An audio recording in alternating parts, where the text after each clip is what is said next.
పాత నిబంధన అంతా ఒక 6 days అట్లా చదివేసరికి అవన్నీ చూసి ఇది అంతేగా నా భర్త రాగా ఎవరికి పంచుకుంటుంది స్త్రీ ముందు? భర్తకేగా ముందు చెప్పుకుంటుంది. అందులో మాకు బయటకు వెళ్ళి ఎవరితో మాట్లాడే అవకాశం కూడా లేదు. ఏమన్నా చెప్పుకుంటే భర్తతోనే. నేను లొడ వాగేదాన్నిగా నువ్వు అనేవాడు అంతకు ముందు.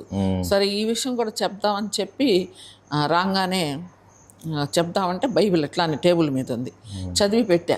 చెప్దాంలేదు ధైర్యంగా, ఏం చేస్తే తప్పులు కాదు కానీ అసలు నా మాట వినలేదు. ఎందుకు పెట్టింది బైబిల్ లేదు, ఇది ఎవరిచ్చారు లేదు, అసలు ఇది ఎక్కడ వచ్చింది, ఎట్లా వచ్చింది, పరాయి పుస్తకం ఇంట్లో ఎందుకు వచ్చింది, నువ్వు ఇది ఎందుకు చదువుతున్నావు, ఎవరు వస్తూ పోతున్నారు ఇంట్లోకి అని చెప్పి గై నరిచేసి వెంటనే ఆ ఫోన్లు చేసేసి చుట్టాలందరినీ పిలిచేశాడు. మా అమ్మ నాన్న ఇంకా మా తమ్ముళ్ళు చిన్న వాళ్ళైనా వాళ్ళు యవ్వన కాలంలో ఉన్నారు అప్పటికి. మా అత్త, మా మామగారు, మా ఆడపడుచులు, వాళ్ళ పిల్లలు, ఇంకెవరెవరో చుట్టాలు